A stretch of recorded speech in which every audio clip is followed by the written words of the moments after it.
Welcome to our Italian Summer Shorts, a short series from amongst Romans to help you travel smarter, deeper, and cooler this summer.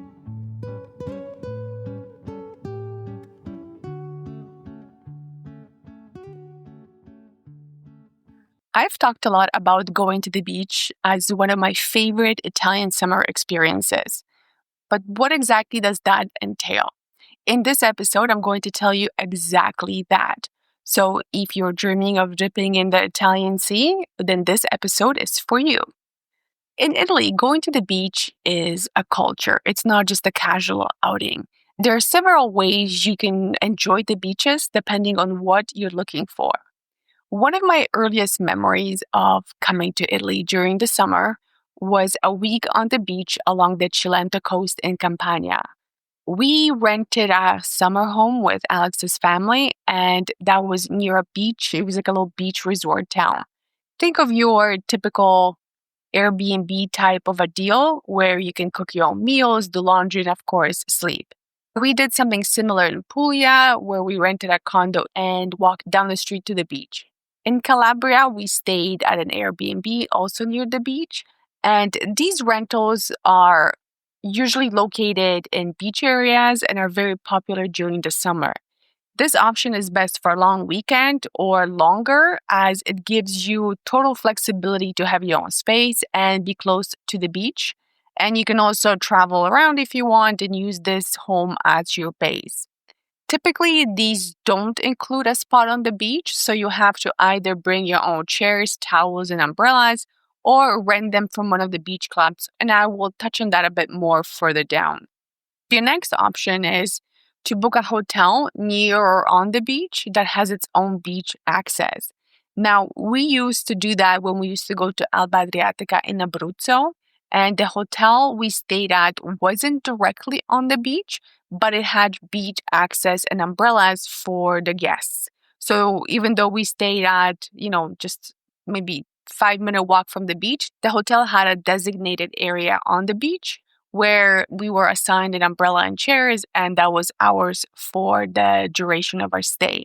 So this is a great way to enjoy your summer holiday if you don't want to, try to find the spot every day and get there early enough so you can get a good spot. And I think if you're coming for a longer holiday stay on the beach, I'm talking like a week or so, I think this is the best option. So when you go with this option, the hotels have their own beach access. It's almost like a resort, and they often include meals, which is not something that is offered everywhere. The one we stayed at in Alba Adriatica, it was a small family-run hotel. So they had an option where you could pay a supplement for the food. That means you had breakfast, lunch, and dinner included. It might cost you a bit more, but it might be worth doing if you don't want to bother making your own meals. It's also great if you are coming with a lot of people and making food would be time consuming. It's also hot and you don't want to spend your time in the kitchen making food for like a lot of people. However, this can be a little bit limited as you might want to try other stuff. So if you opt to go out, let's say a restaurant that's not in your hotel, you have to pay extra for that. But again, you have to look at what makes sense for you, what doesn't. If you're staying there for a few days, they usually change their menu so it's not the same food every day. I think this is a great option.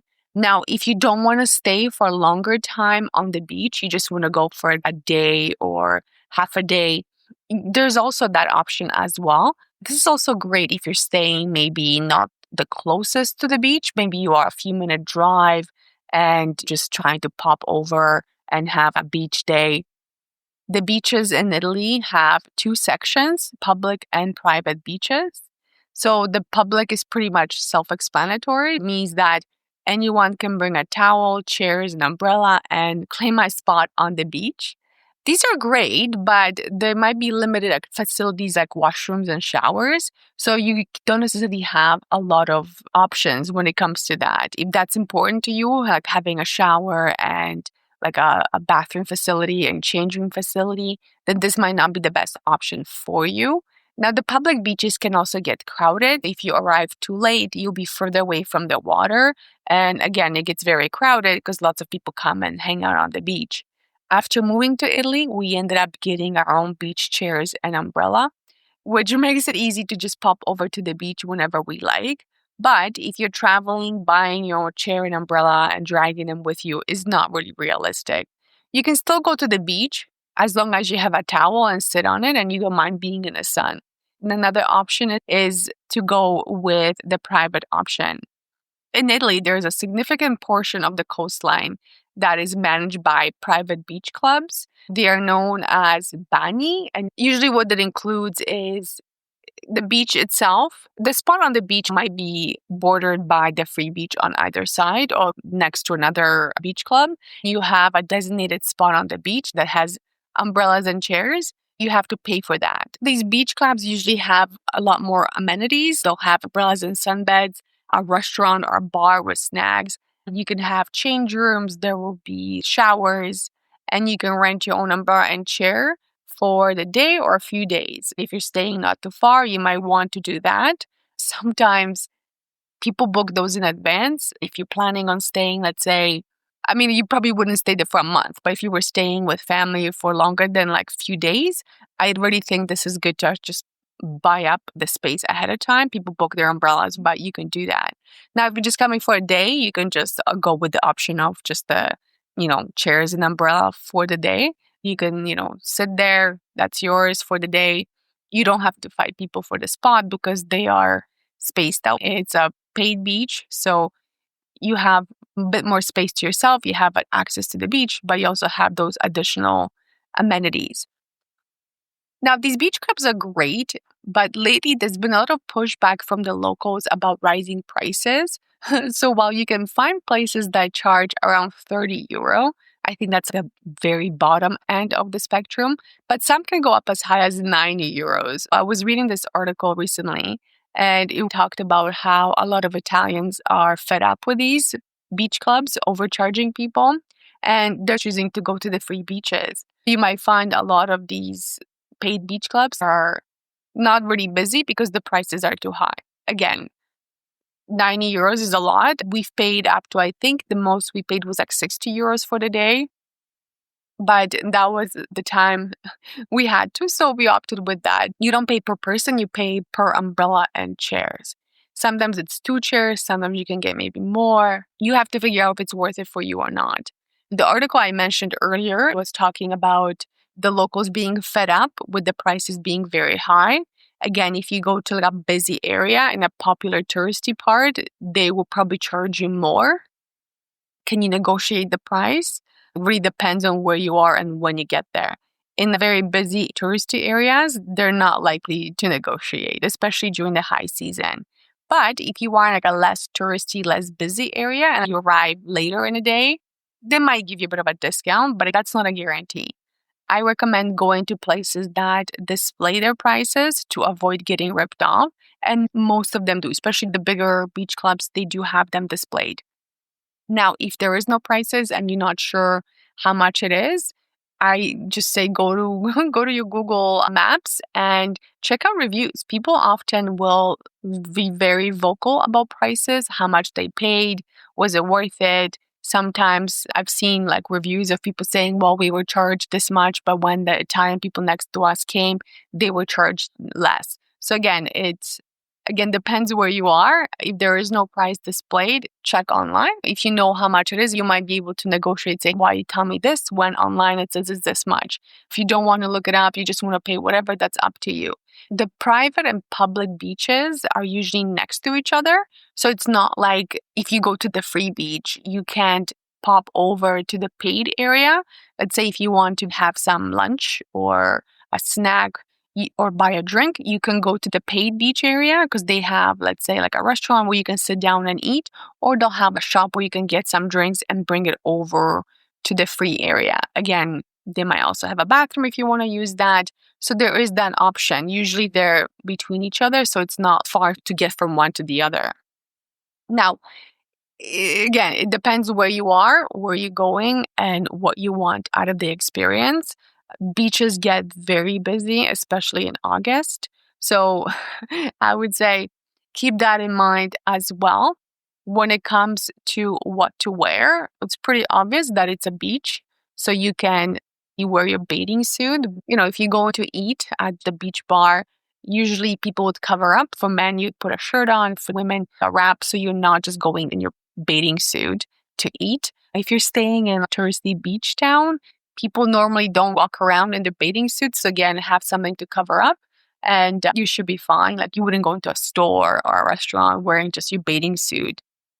Now, let's talk about beach culture and etiquette. As with any other place, be respectful, don't crowd people, and don't make a mess. You shouldn't also blast loud music. It's not really something that people do here. So just keep that in mind. Now, it's not to say that, all Italians are super clean and they never litter, because there is always somebody who will litter no matter where you're from. So you don't have to be like them. Make sure that you clean up after yourself, pick up your garbage and dispose of it properly, especially if you're on a free beach, because it's not the same as a paid beach where they have people who clean all the time. Just one other thing I want to mention is that sometimes you might see women sunbathing topless. It's a very common thing. Now, it's not necessarily an Italian thing. I think it's more of a European thing. But just because they're sunbathing topless, it doesn't mean that it's a nude beach. So keep your bottoms on. Now, there are dedicated nude beaches in Italy. So if that's what you're after, you can always Google them and, just go and know that if that's what you want to do, there are those options. But you shouldn't necessarily take all your clothes off on a regular beach and just think it'll be okay. So now, when should you go and what to do and when to avoid? Again, August is probably the busiest time on the beach. Depends on the weather, usually July, even September, sometimes even October get busy. Now, if you go early in the morning or late afternoon, that's the best time to go to the beach. Again, a lot of people go, especially in the free beaches, they might go get food or they might get, if they're coming for the day, they might leave by midday. Then you might find some spots that you can get to and have a better spot on the beach. But it's also not guaranteed. So again, if you're going in August, go there early so you can get a spot, or go in the afternoon when people have left. Now, where should you go? There's some great options. I will share with you some of my favorites. It doesn't mean that those are the only ones. These are maybe less crowded than typical places like the Amalfi Coast. Personally, I don't think the Amalfi Coast beaches are the best, but they're still great to go if you're there, but they're very crowded. Say with Trapani, which is in Calabria, it's very busy. So I mentioned Alba Adriatica here in Abruzzo. So Abruzzo has fantastic beaches. There's also Francavilla al Mare, and there's lots of beaches that are free, but also wild beaches. So you can, just pop over and go for a swim. They're all very good. Now, if you're in Lazio, where Rome is, you can go to Santa Sabata or Sperlonga.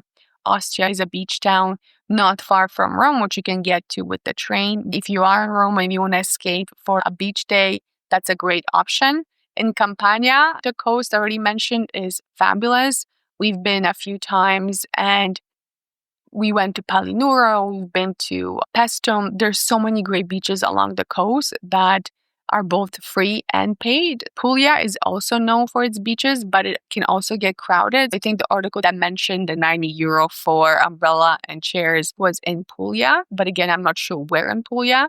If you're wanting to go to Puglia, you can go to Gargano Coast. This is the top of the Puglia region. It's that little bump that sticks out. If you look at Italy as a boot, it's just above the ankle, kind of sticks out a little bit. That's the coast. It's really nice there and probably not as popular as some of the other places down south in Puglia. Again, if you're in Sicily, there's so many great beaches. San Vito Lo Capo is probably one of the most famous ones. It might also get very crowded, but there's also Scoliti and Scala del Turchi, which are south of the island, which were beautiful when we were there.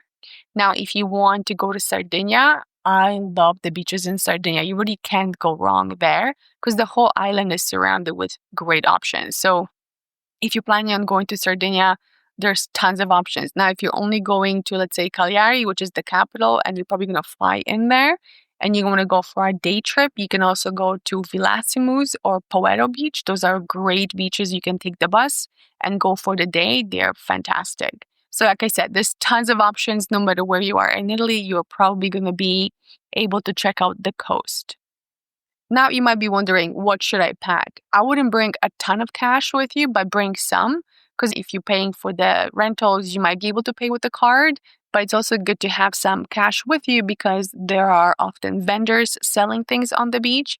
They have everything from clothes, bags, towels, and inflatables for the water to food and drinks. You want to have cash because they don't take credit. One of my favorite things about going to the beach is the cocobello, which is pieces of coconut. They come and they sell. So you have these guys walking around the beach just basically yelling, cocobello. So you know they're there. So you won't miss them. And those are like few euro. And they're quite nice because it's refreshing and the coconut is cold. Now you may also want to bring snacks. Some people bring sandwiches, depends how long they're there. You might want to bring some food in a cooler, water, sunscreen, hat. Make sure you don't forget that. And of course, a towel, flip-flops, or water shoes. The sand can get very hot, so you don't want to burn your feet. And if you're taking the bus or a train, make sure that you check their return times because some are limited or they go on to a certain time. So you want to make sure you don't miss the last bus. I hope you enjoyed this quick episode about beaches. And I really think that if you're coming to Italy, enjoying the beach is a must-do experience. For me, Italian summer always involves the beach. So even if you get a chance to go for a day or a couple of days, I highly recommend it. So next time, check out the beaches. Or actually, you can check out the beaches anytime between June to October, depends on just where you are. And yeah, have a great time and enjoy that beach life.